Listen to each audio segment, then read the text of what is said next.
Навучанне ў віртуальнай школе. Свой адукацыйны электронны рэсурс ствараюць педагогі 5-й віцебскай школы і актыўна апрабуюць яго з 1 па 11 клас. Праз інтэрнэт навучэнцы могуць засвойваць вучэбны матэрыял самастойна ў любы час. Падобны праект рэалізуецца ў вобласці ўпершыню. Як сістэма працуе на практыцы, пацікавілася Інна Кірыенкава.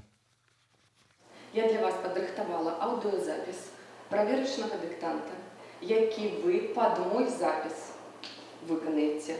Пасля заканчэння пісьмовай работы у вас будзе магчымасць самастойна праверыць запісаны тэкст. Звычайны урок беларускай мовы ў 6 класе. Вось толькі пісаць дыктоўку дзеці будуць самастойна, без настаўніка. Зараз ён выступае ў ролі назіральніка. Ідзе апрабацыя створанага ім электроннага матэрыялу па беларускай мове. Спачатку дзеці праслухалі тэкст, а пасля прыступілі да яго напісання. У класе поўная цішыня. У вучняў максімальная канцэнтрацыя і ўвага. Інакш можна штосьці прапусціць.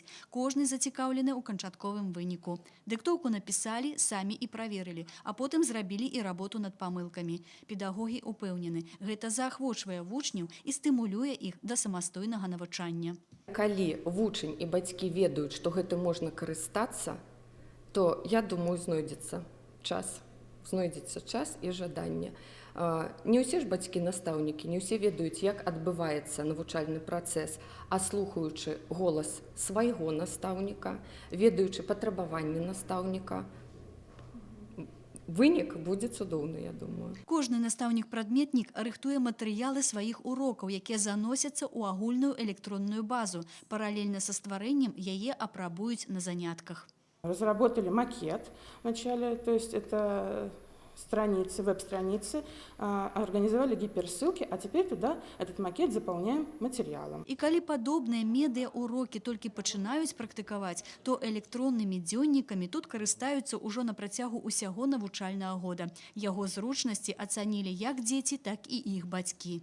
Учитель выдал нам специальные коды, и теперь мы можем заходить на свою страничку. Там мы можем видеть свои оценки. Учитель выставляет их в электронном журнале. А также, если я заболею, я могу посмотреть свое домашнее задание. Я, находясь дома, либо на работе, могу зайти в интернет и посмотреть, какую отметку получил мой ребенок. А если по какой-либо причине пропустил урок, если и такое может быть, то там же в электронном дневнике появится энка. Школа з'яўляецца свайго роду эксперыментальнай пляцоўкай па выкарыстанні мультымедыйных тэхналогій у навучанні дзяцей. Свае напрацоўкі педагогі прадэманстравалі падчас міжнароднай навукова-практычнай канферэнцыі, на якую запрасілі спецыялістаў з усёй рэспублікі і суседняй России. Мы делаем, конечно, это впервые, потому что мы возводим это все в систему. И у нас будет возможность и у учителей общаться с детьми в любых условиях, то есть и в домашних, и даже если ребенок заболел, и даже если он лежит в больнице, то есть у него есть возможность не отстать по программе. Полностью завершить проект по стварэнні віртуальнай школы педагогі плануюць на працягу наступнага навучальнага года. Намераны таксама прыняць удзел у рэспубліканскім конкурсе і гучна заявіць пра сябе. Інна Кірыенкава, Дмітрый Котаў, Александр Прыстаўка, Навіны Віцебск.